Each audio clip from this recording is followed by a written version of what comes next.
First Kings 9, 5 through 7. 9, 5 through 7. I shall make your throne secure over Israel forever, as I promised your father David when I said, you will never lack for a man on the throne of Israel. And so this is a reference to Jesus reigning as king, his Messiah king, which starts with the church, but will one day be a legitimate, literal, earthly kingdom. Now it's a spiritual kingdom, heavenly and spiritual with the church. The church, we're a part of his kingdom. But it will transcend that to where he will set up his throne, the temple will rebuild, we will worship him there. He will reign as king, but also continue to be God as he is, Lord as he is. Lord in the sense as him being the Almighty. Now this promise was given to David. Solomon would gain the throne, but Solomon would not. This promise wouldn't be fulfilled through Solomon. We see Jesus as a descendant of David's son Nathan. We see how Solomon his descendants would have the throne for a time, but the throne would leave them. Solomon's descendants don't have a throne now. Israel has a prime minister. Since Babylon, Solomon's son wasn't on the throne.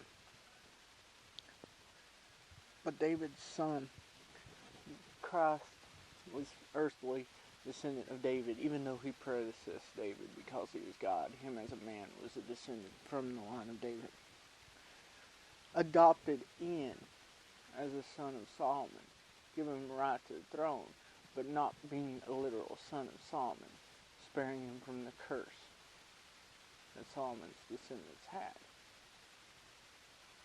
In both aspects, being a son of David. So Christ fulfills this role perfectly, yet he was before David, which qualifies him, makes him God, which qualifies him even to a greater role as a kingdom that won't go away. Because what type of man would deserve that? None. Except for the God-man, Jesus. Verse 6. But if you turn away from me, either you or your descendants, which they would, the descendants would turn to idols, they'd face persecution, they'd lose land, they'd turn back to God, they'd gain. This ongoing event, continuous, and they'd be a good king who seek the Lord, and they'd prosper, and then a bad king who wouldn't seek the Lord, and they'd fail. And oftentimes when they failed, they'd turn more and more to idols that would get them nowhere. But when the good king came, they'd simply turn to the Lord, and they'd prosper like crazy. And more they turned to the Lord, more and more blessing he poured out. And that ain't to teach prosperity gospel. It's to teach we're better off with the Lord. And we're blessed in him. But if you turn away from me, either you or your descendants, instead of keeping my commandments and laws which I have laid down for you, and you go to serve other gods and worship them. And so, this is exactly what would happen. And denying God's commands in a way is worshiping something other than him, because it's putting whatever you're doing ahead of God, which making it an idol, and figuratively speaking. But they would turn to other gods.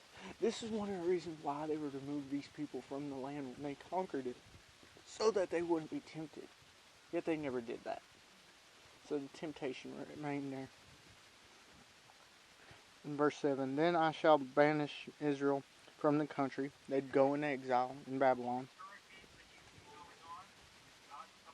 They'd go into exile in Babylon, and later Persia, and the northern kingdom, because at this point in this prophecy, it ain't divided, will be taken over by Assyria, and kind of lost for the most part.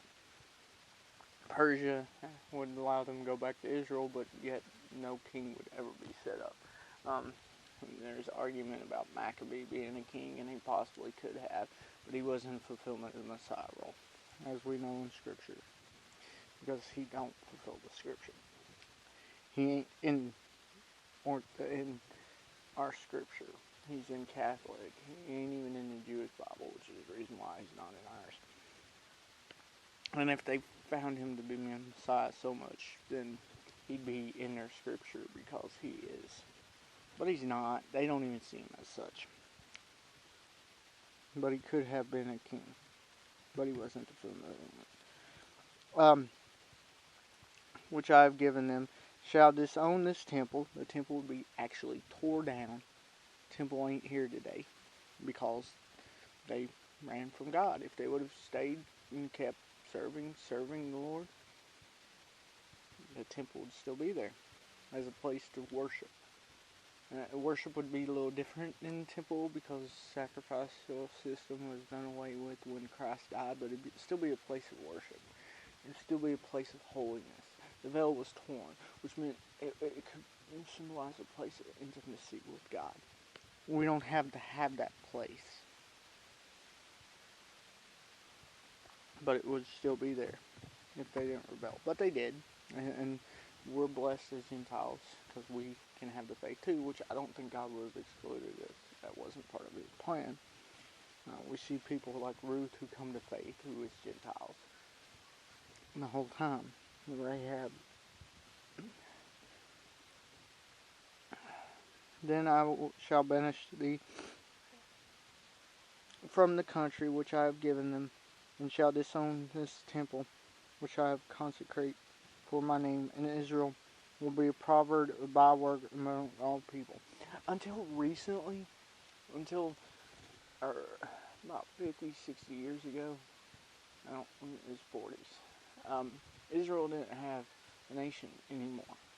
They were just wanderers. They got their nation back. But they lived under this curse for a long time because they rebelled against him.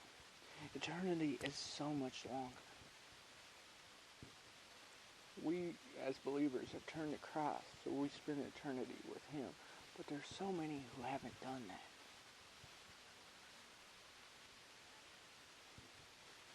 So, what are we doing to ensure that they spend eternity with Christ?